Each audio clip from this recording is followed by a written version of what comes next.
I'm here to show you how something you can't see can be so much fun to look at.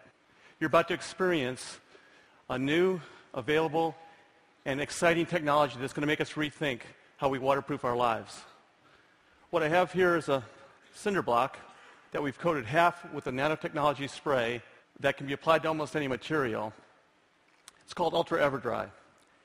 And when you apply it to any material, it turns into a super hydrophobic shield.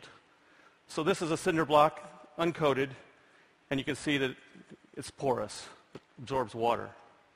Not anymore. Porous, non-porous. So what's super hydrophobic? Super hydrophobic is how we measure a drop of water on a surface. The rounder it is, the more hydrophobic it is. And if it's really round, it's super hydrophobic. A freshly waxed car, the water molecules slump to about 90 degrees. A windshield coating is going to give you about 110 degrees. But what you're seeing here is 160 to 175 degrees, and anything over 150 is super hydrophobic.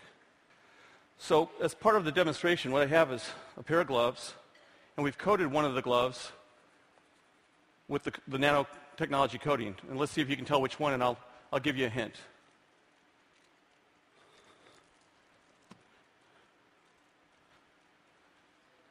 Did you guess the one that was dry? When you have a nanotechnology and nanoscience, what's occurred is that we're able to now look at atoms and molecules and actually control them for great benefits. And we're talking really small here. The way you measure nanotechnology is in nanometers, and 1 nanometer is a billionth of a meter. And to put some scale to that, if you had a nanoparticle that was 1 nanometer thick, and you put it side by side, and you had 50,000 of them, you'd be the width of a human hair. So very small, but very useful. And it's not just water that this works with.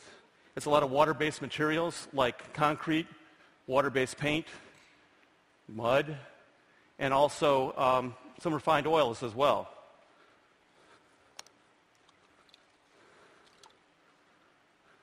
You can see the difference.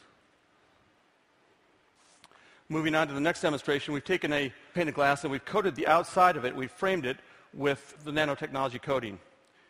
And we're going to pour this green tinted water inside the middle, and you're going to see it's going to spread out on glass like you normally think it would, except when it hits the coating, it stops.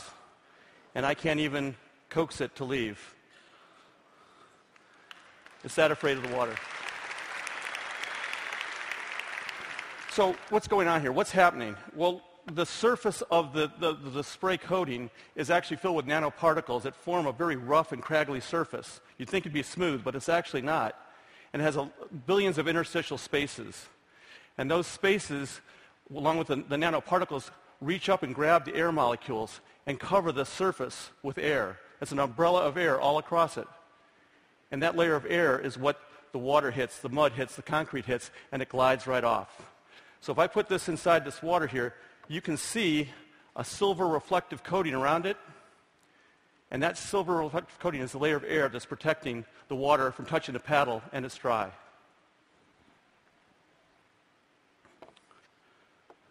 So what are the applications? I mean, many of you right now are probably going through your head. Everyone that sees this gets excited and says, oh, I could use it for this and this and this. The applications, in a general sense, could be anything that's anti-wetting. We've certainly seen that today. It could be anything that's anti-icing, because if you don't have water, you don't have ice. It could be anti-corrosion. No water, no corrosion. It could be antibacterial. Without water, the bacteria won't survive. And it could be things that need to be self-cleaning as well. So, imagine how something like this could help revolutionize your field of work. And I'm going to leave you with one last demonstration, but before I do that, I would like to say thank you and think small.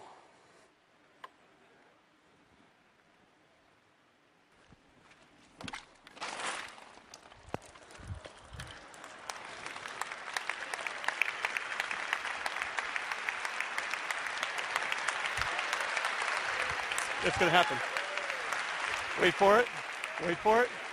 You guys didn't hear about us cutting out the design from TED? he ran into all sorts of sort of problems in terms of managing the medical research part. It's happening!